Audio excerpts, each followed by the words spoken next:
They tried to evict me from my own life. Now they're gone. What started as a celebration turned into a lesson in betrayal, boundaries, and justice. And trust me, they never saw the ending coming. If you're watching this, hit subscribe and tell me where you're tuning in from, because this is one family story you won't forget. I'm Tiana Brooks, 31, a Black American portfolio strategist who worked her way from entry-level spreadsheets to leading deals people said I had no business touching. 2.5 years ago, I bought the modern townhouse I'd pictured on my vision board: glass, concrete, clean lines, and a rooftop garden that catches the gold hour just right. Every fixture, every square foot, paid for in long weeks and sharper judgment. It isn't just a house, it's the quiet proof that I'm nobody's safety net anymore. My family, however, sees proof and thinks prize.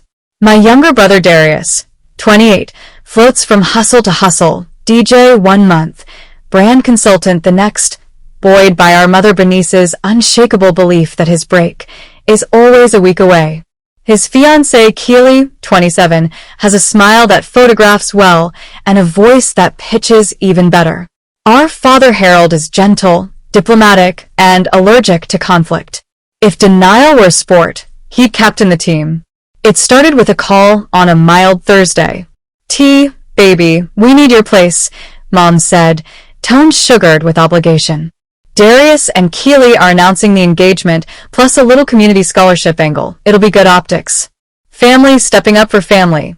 "My home isn't an event venue," I said. I kept my voice even, but my stomach tightened.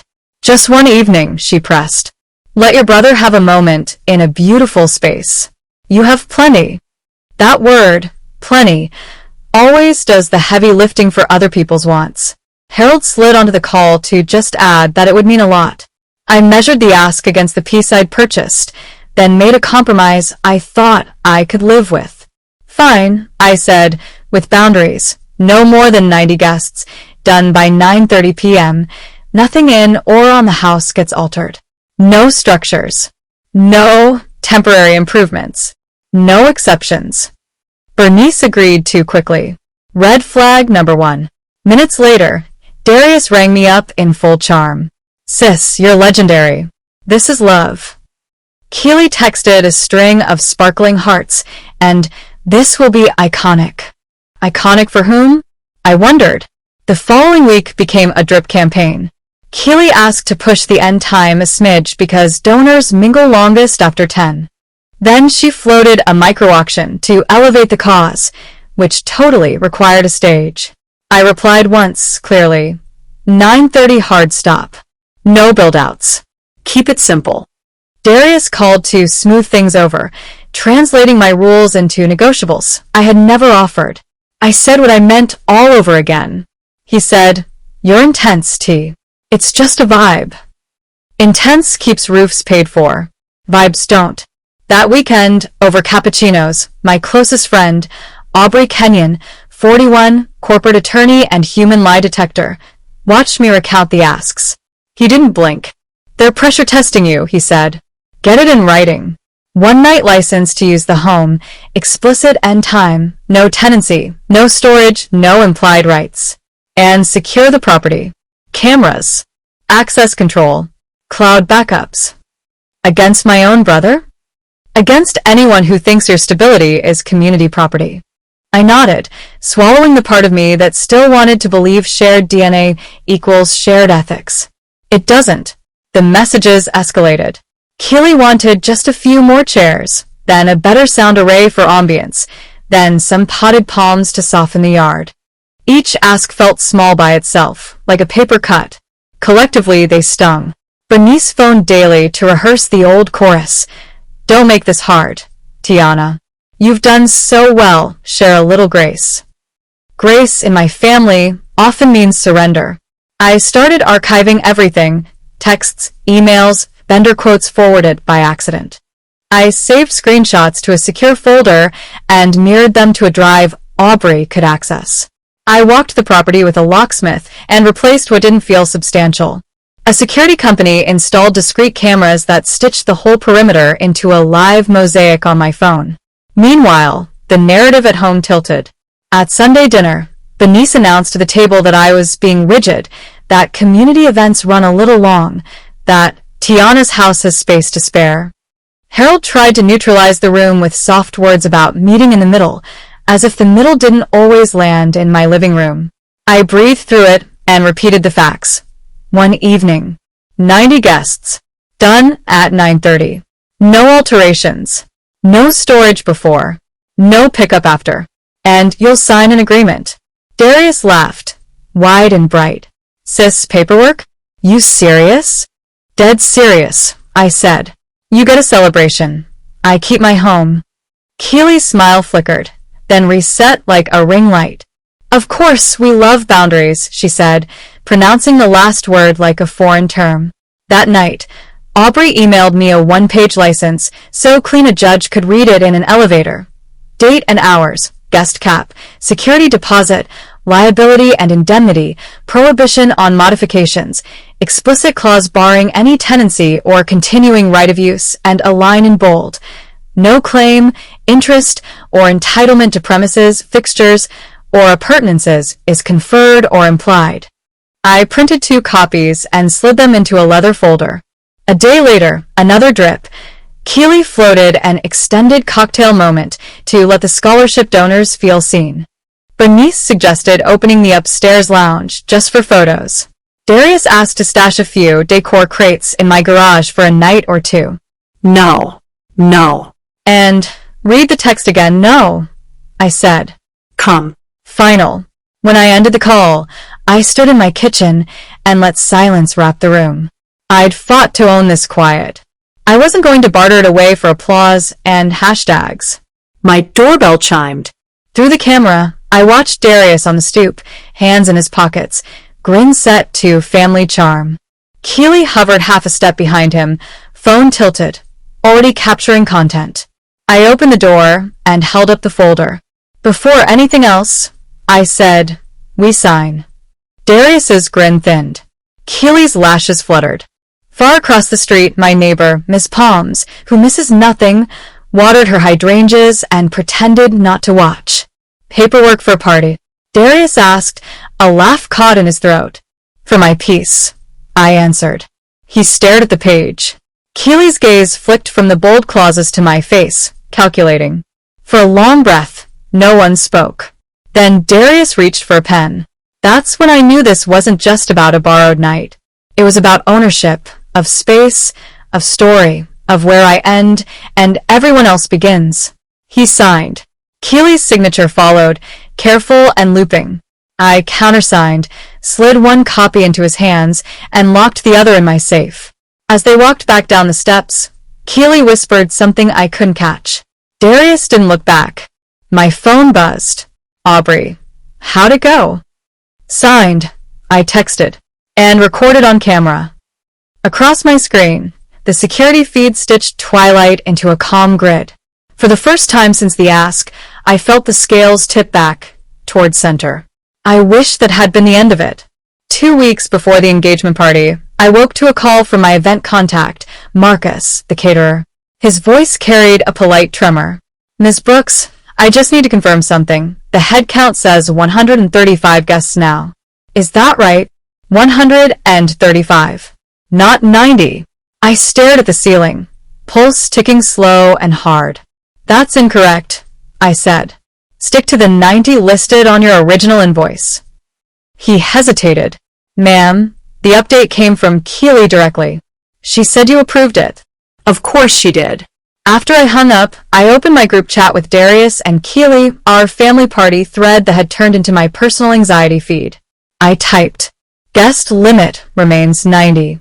Do not alter contracts. Read receipts popped up instantly, followed by Darius's casual reply. Sis, relax. A few extra people won't break the floor. Keely sent a smiling emoji. I didn't respond. Instead, I called Aubrey, my attorney friend, and told him what happened. Exactly what we expected, he said. Keep every message. We'll timestamp it all. And, Tiana, get ready for something bigger. This won't stop at a guest list. I wanted to believe he was being overly cautious, but my gut said otherwise. That afternoon, I stopped by my parents' house to drop off some old paperwork and found my mother and Keely at the kitchen table with fabric samples spread like cards in a casino. Bernice beamed when she saw me. Baby, look. Keely's got such beautiful taste. We're thinking of redraping your patio in champagne silk for the night. Won't that look gorgeous? I blinked. Redraping my patio? Keely clasped her hands dramatically. Oh, just light fabric. It'll photograph beautifully for the scholarship donors. I said no alterations to the property. I reminded her. My tone came out sharper than planned. Keely's smile dimmed, but she didn't back down. It's only decor, Tiana. Sometimes you can be so protective. Bernice's lips tightened. Don't embarrass your brother, sweetheart. This is his big moment. You can buy more curtains. That did it. This isn't about curtains, Mom. It's about respect. For a moment, silence swallowed the kitchen. Then Bernice sighed, shaking her head. You've forgotten what family means. Family means boundaries, I said quietly. I left before my temper could break. That evening, my phone buzzed with a message from my coworker and friend Cheryl, who occasionally freelanced for local event planners. Girl, you need to hear this. Someone told me Keely's bragging about moving in after the engagement. Said y'all made a deal. What's going on? The message hit me like a slap. Moving in? I called Cheryl immediately. Where did you hear that? One of the vendors I know, a lighting guy. She was at a mixer talking about how she and Darius might stay a while after the party since your house has space. I closed my eyes. So that was the angle. Turn a one-night event into a foothold. Aubrey's warning echoed in my head. They're pressure testing you. That weekend, I paid another unannounced visit to my parents' place. Darius was lounging on the couch, scrolling through his phone, wearing a hoodie that probably cost more than his last paycheck. Keely sat beside him, perfectly styled, pretending to care about the conversation on TV. Why are there rumors you're moving into my house? I asked flatly. He smirked. Who told you that? Doesn't matter. Answer the question. Keely laughed softly. People exaggerate. We just said we'd be around a bit to clean up after the event. You know, be helpful. Clean up? I asked. Or move in? My mother appeared in the doorway before he could answer. Tiana, please don't start another scene. You're always so suspicious. I turned to her. Because every time I trust y'all, I end up cleaning a mess that isn't mine. Darius shrugged, eyes on his phone. You overthink everything. No apology. No explanation. Just dismissal. It was almost impressive, the confidence of someone who'd never faced consequences. I walked out before I said something I couldn't take back. Back home, I started connecting the dots. The creeping head count. The decor requests. The whispered talk about staying a while. This wasn't chaos. It was choreography. That's when my cousin Tasha, 34, called out of the blue. You got a minute? She asked. Sure. What's up? She hesitated. I need to tell you something, and you didn't hear it from me. Go on. I was out at the Blue Note last night. Darius, Keely, and Keely's brother were there. They were laughing about finalizing paperwork for your house. He even said he's handled fake filings before. Tiana, they're talking about taking her home. I went silent. Tasha continued quickly. And Keely was saying something about a pregnancy, how that'll make your parents back them no matter what. But she was drinking cocktails all night. I don't think it's real. A chill crawled through me. Forged paperwork. Fake pregnancy. It sounded insane, until I remembered who I was dealing with. I thanked her, hung up, and sat at my kitchen island staring at the marble veining. This was no longer about an event. It was a setup. Aubrey's last text from earlier flashed in my notifications. If they push back with proof. He was right. It was time to get everything. Every message, every clause, every camera, ready for war. And I promised myself something in that quiet kitchen. If they wanted a lesson in boundaries, I'd give them one they'd never forget. By Monday morning, my calm had been replaced by steel. If Darius and Keely truly thought they could fake their way into my home, then I'd meet them not with outrage, but with evidence. I called Aubrey first thing. They're talking about forged papers, I said, relaying everything Tasha had told me. The bar conversation, the so-called pregnancy, the mention of her brother handling filings. He didn't even sound surprised. Then we lock it down tighter. Add eyes on every angle, update your security with night vision, and back up every feed to the cloud. Next, make Darius re-acknowledge that contract, on camera if possible. Won't that tip him off? Let him feel watched, he said. People plotting fraud don't like light. That afternoon, 2 security installers spent hours at my townhouse fitting upgraded cameras, smart locks, and floodlights that responded to motion. My phone became a command center, front yard, backyard, driveway, entryway, every frame time-stamped and synced. I backed up my property deed, title insurance, and mortgage statement, stored copies with Aubrey, and hid the originals in my home safe. This wasn't paranoia anymore. It was preparation. 2 days later, Darius called, his tone syrupy sweet. Hey, sis. Why so tense lately? Everyone's saying you've been acting weird about this party. Because it's my house, I said evenly. And because people keep testing rules, I already explained. He chuckled. You always think someone's scheming. I don't think, I know, I said. That's why you'll stop by this evening. We need to review the agreement again. A pause. We already signed it. Then it'll be quick. He sighed but agreed. When he arrived, he brought Keely, dressed as if she'd walked out of a luxury ad, smiling wide enough to show every tooth. Inside, I placed the contract on the dining table and hit record on my phone, camera facing them. Just confirming, I began, that you understand this agreement covers one event only, from 5 p.m. to 9:30 p.m., no overnight stays, no storage, and no alterations. Correct. Darius shifted. Yeah, sure.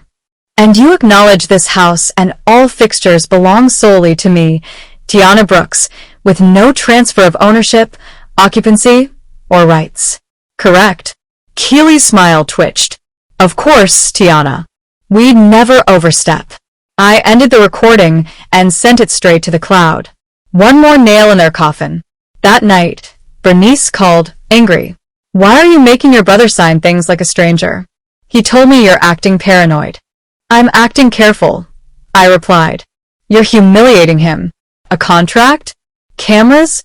What happened to trust? Trust ended when he started treating my success like community property. Her breath hitched.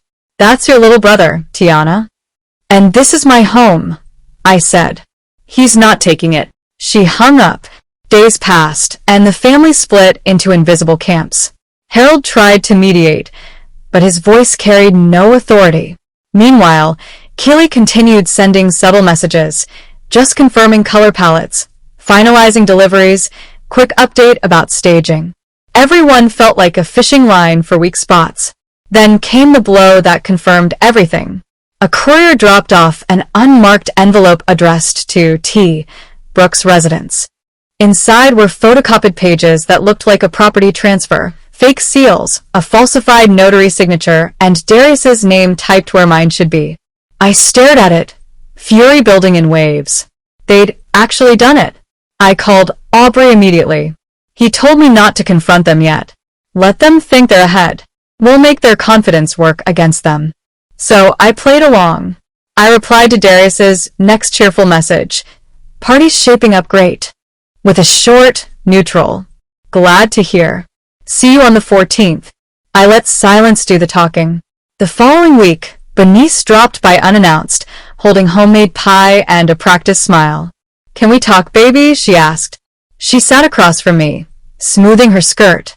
You're making everyone uneasy with all this legal stuff. Darius feels like you don't trust him. Because I don't, I said. She frowned. That's harsh. So is forging paperwork, I countered. Her expression froze for a beat. Too long. Too guilty. Then she recovered. What are you talking about?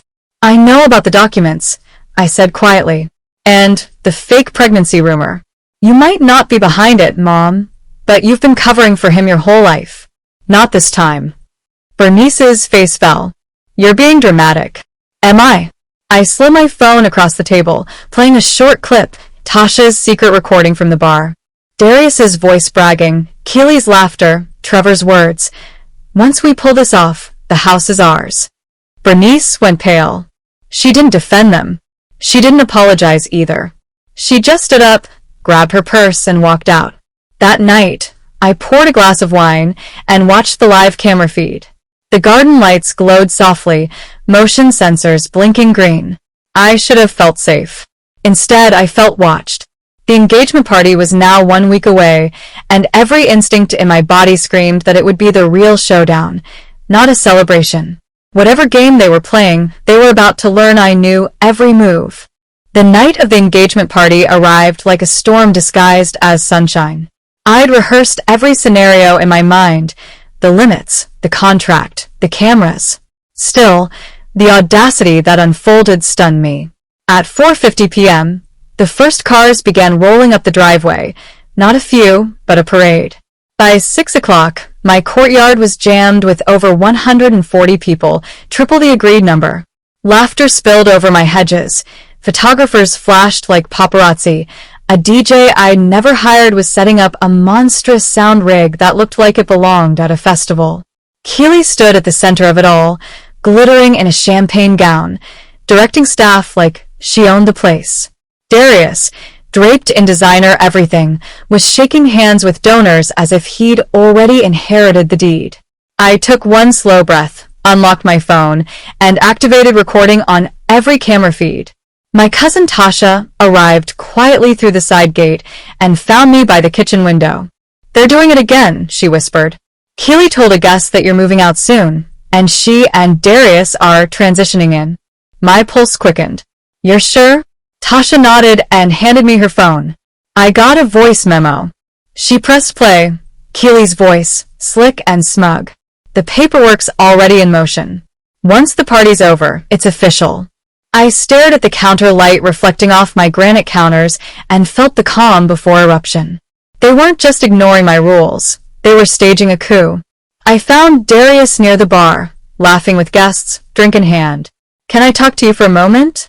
I asked, keeping my voice cool. He turned with mock patience. "What now, sis? Don't tell me you're counting people again." I held his gaze. "We had a contract. 90 guests, no structural changes.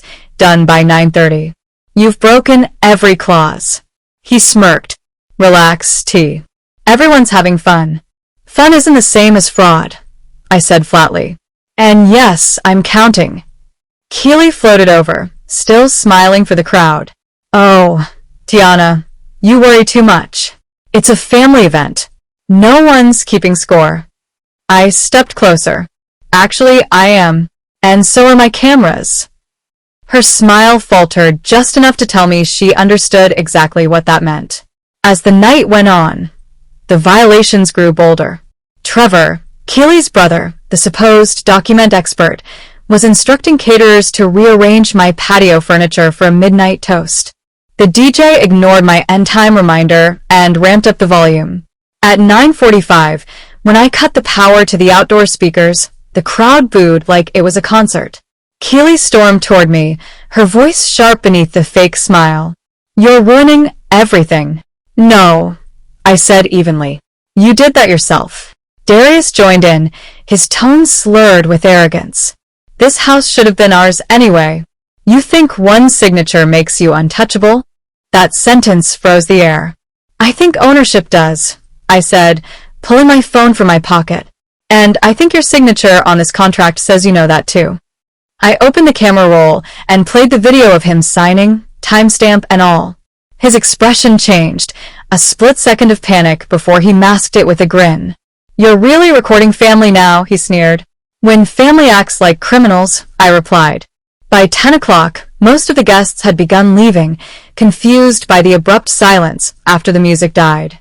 I stayed on the porch, arms folded, watching Darius and Keely whisper furiously near the catering truck.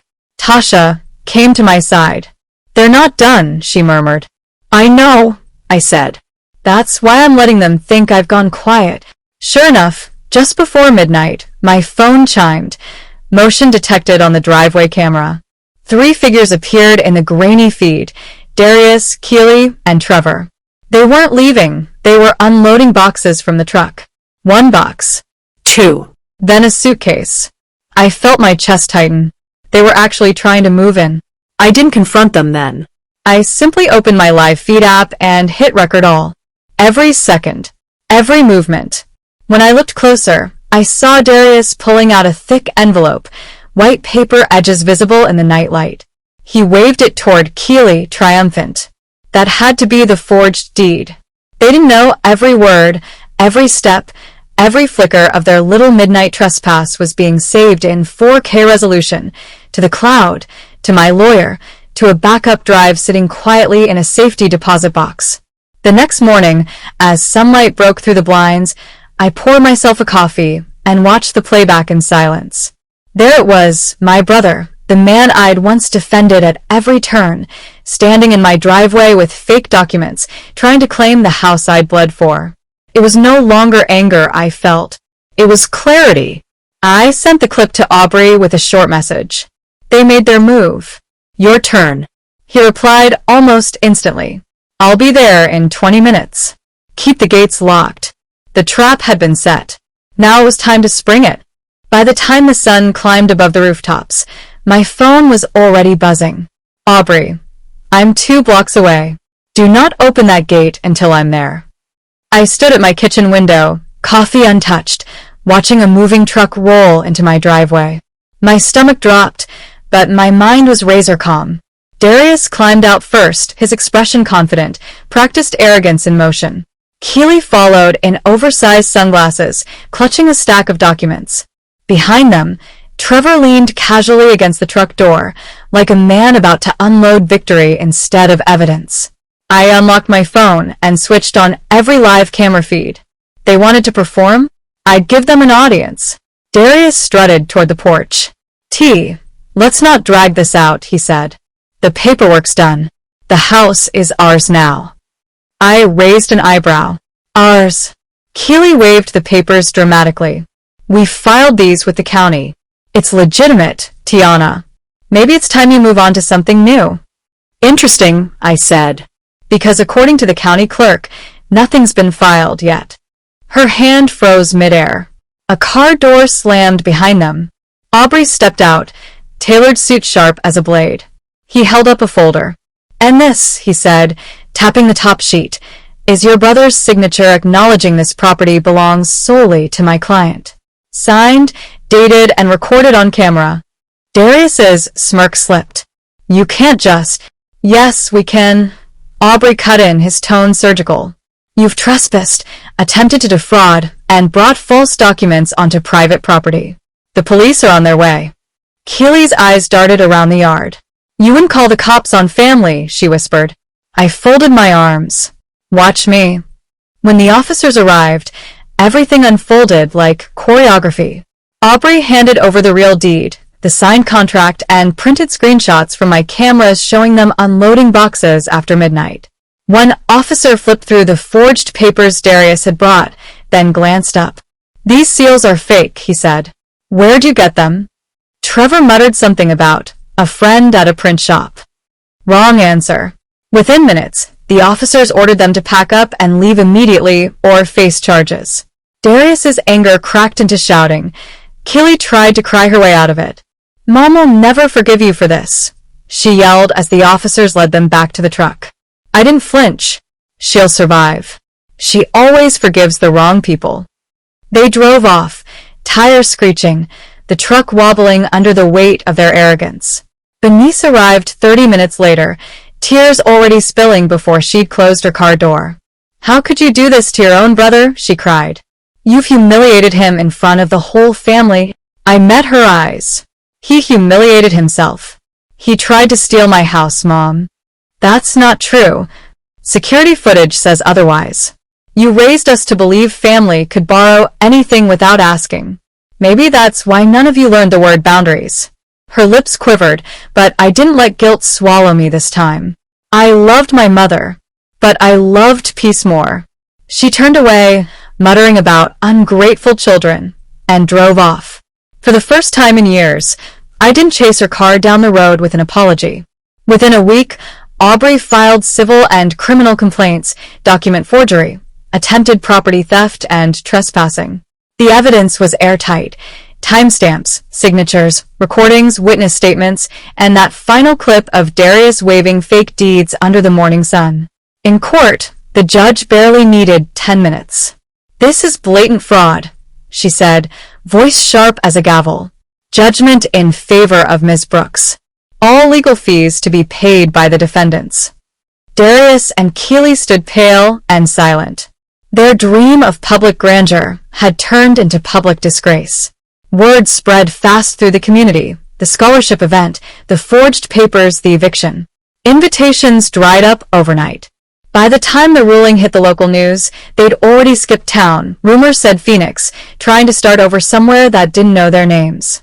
Good luck to them. A few weeks later, I walked through my garden at dusk. The air smelled of rain and lemon balm. Tasha joined me, her eyes bright. "You really did it," she said softly. "You protected everything they tried to take." I smiled. Not everything. They took the last of my naivete. And honestly, I'm fine with that. She laughed quietly. "You're different now." "Maybe," I said, looking at the glowing porch lights. "I just learned that protecting peace sometimes means standing alone." Inside, my phone pinged with a message from Aubrey. "Case closed. All titles confirmed. Congratulations, homeowner." I texted back, "Always was." That's how I fought back when my own brother tried to steal my home, with proof, patience, and a little help from the truth. If you've ever been betrayed by family or underestimated by those closest to you, remember this. Boundaries are not cruelty, they're survival. This is Tiana's story, but it's also a reminder for every woman building something of her own. Never apologize for protecting what you worked for. If you enjoyed this story, subscribe, leave a comment telling me where you're watching from, and share this video with someone who needs a dose of strength today. Because on Revenge Tales by Camera, every betrayal eventually meets its reckoning.